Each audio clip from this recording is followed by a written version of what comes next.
let's check in on how the first month of the season has gone so far, namely biggest surprises and biggest disappointments.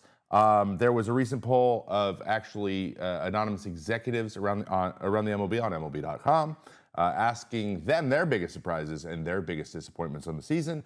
And so I wanted to go through theirs and then give you some of mine as we go through. Because I'll be honest, this doesn't happen often. Sometimes I make predictions. I do a little prediction show at the beginning of the year.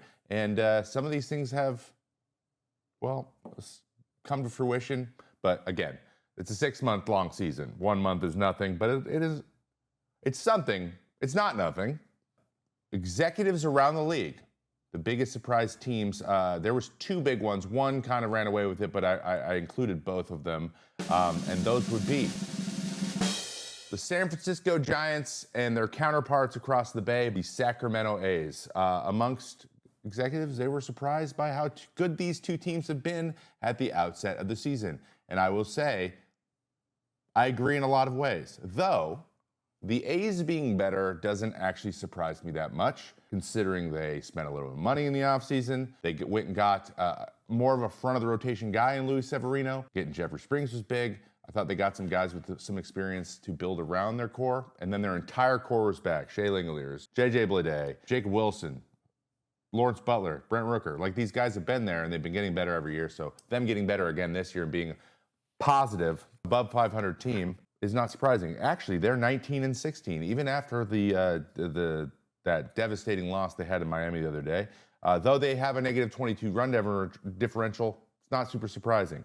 On the other hand, we have the San Francisco Giants, 21-13, technically in 3rd place in the NL West, but I'd say if you're in 4th or higher, you're doing pretty good in that division, and they have a plus 29 run differential.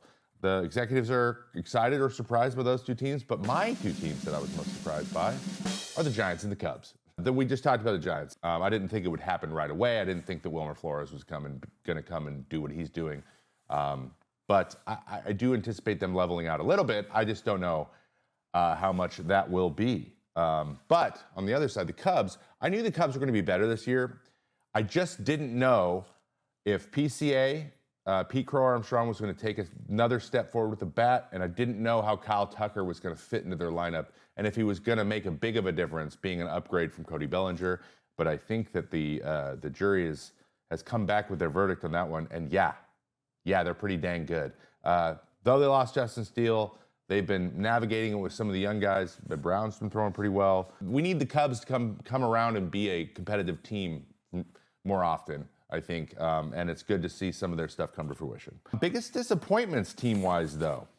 Let's talk about that a little bit. Who are the biggest disappointments so far in the season? Pretty much unanimously across the board, executives were like the Orioles. What the frickin' heck has happened to the Orioles? I came into the season this year really underwhelmed by their offseason.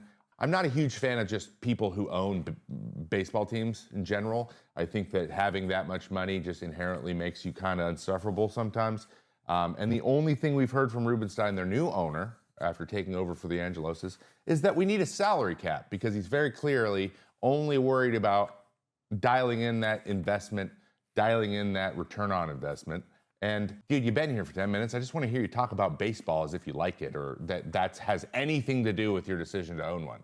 Now that the cheap and good core has been decimated by injuries, and they didn't get any frontline pitching, and they're not hitting very well, and they're bad. They went from really good to bad with just a couple things going not their way, and that's the problem.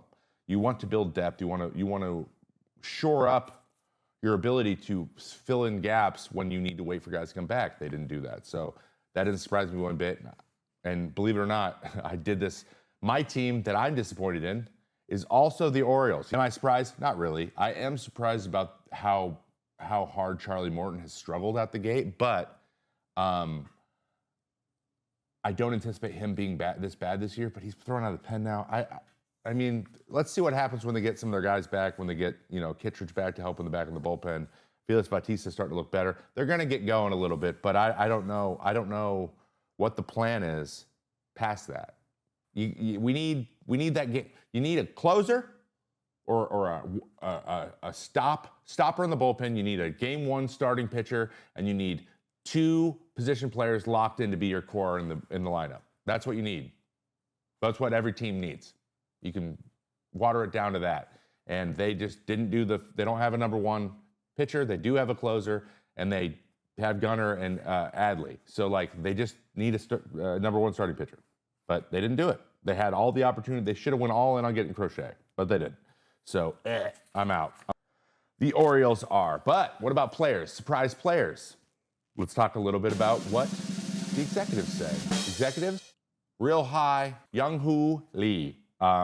He's batting .312 with 3 homers, and they've been big homers, and 19 RBIs for an .869 OPS. He's also extremely fast and a very good outfielder. So he's been doing his job even better than they could have anticipated. Sometimes with Korean players, they struggle with the pitching in the major leagues just because the quality is a little bit better, the velocity is much better, and the off-speed pitches are better. So you're running into really good pitching more often. So sometimes there's a hang-up there because I'd say for the 2 Korea and Japanese leagues versus major leagues, Japan is way closer to the major leagues than Korea is. So sometimes that happens. So far, so good, though. He's looked really good. But for me, the one I'm excited for, and he is an ex-teammate of mine, and he had a really tough year last year after getting traded over to my hometown team, and that is Jorge Polanco. Jorge Polanco is off to a scorching start. He's hitting .395 with 9 home runs, 25 RBIs, and a staggering 1.250 OPS. Yo, that's nuts. The only person who has better numbers than that is Aaron Judge, because I don't know. I think he's the son of Zeus, and I was about to read off the plot to Hercules, but then I realized that probably would land flat. So I'm going to stop. Jorge Polanco, though, has been a very bright light for this Mariners team, which is good offensively. Another surprise for me. I was down on them like I was down with the Orioles, and it's funny that they both kind of gone in different directions. And also, Cal Raleigh is your home run. I don't know if Cal Raleigh is still the home run leader, but he was after the game on Friday. And Julio hasn't even got going yet. So let's see how this goes. I'm really excited about it. And I'm excited for Jorge and his bounce back. Disappointment players, though, across the league, according to the executives that were asked. Willy Adames, slow start for a team that is really nice to see. The guy they paid all the money in the offseason, not so much. Adames is hitting .227 with 4 home runs, 17 RBIs, good for a .667 OPS. And he's struggling to find consistency at the plate. And I know I said a bold take I had going into the season was Willy Adames was going to underperform his paycheck. I think that Willie's contract is a byproduct of what shortstops get signed for. He was always a very good player, one of the better players on the other team, but he was never the best player on the team he was on when I was playing against him. And never a guy I worried about too much. He did get me a couple times. Maybe that's why. But like for some reason, I was like, he's a rock solid player. I'd love to have him, but I don't know if he's a star. And that's where that came from. And so far, this is kind of why. He's a little bit streaky, but I think he's going to come back. He's a pro, and he's going to end the year with a strong performance. But, if we're looking for him to be the 3-hitter that takes over games, it's just not the type of guy he is. So I agree with that one, but my big disappointment so far was Devin Williams, because I thought the Yankees really needed him to come in and be prototypical Devin Williams. So far, he's got 4 saves with an 8.18 ERA, 11 strikeouts, and a 1.82 WHIP. Strikeouts are way down, walks are way up. Things like this can get really messy when you look around and no one in the bullpen. Everyone's struggling, right? But they've had Leiter Jr. throw pretty well. Fernando Cruz has been well. Like a lot of funky splitters coming out of that bullpen. I like what the Yankees are doing with their bullpen, honestly. It's interesting. It's fun to watch.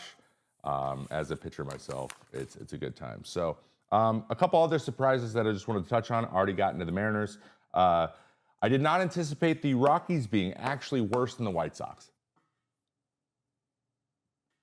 There was a point in time where the Rockies were on pace for like 21 wins on the year. They're better. They're just way better than that. I mean, maybe not the pitching, but the batting is supposed to be, and they've been abysmal so far this year. And then the Twins started off slow. Didn't anticipate that. If you told me like everyone in the lineup got hurt at the same time, I would believed you. But that really hasn't. I mean, they've lost a few people here and there, and guys missing time, but it hasn't been only because of that. But I also think that they're just too good to be this bad for very long. 1 month down, 5 more to go. Enjoy that, guys. How those bodies feel. Mine feels pretty fat. I'm fat. I'm feeling pretty fat.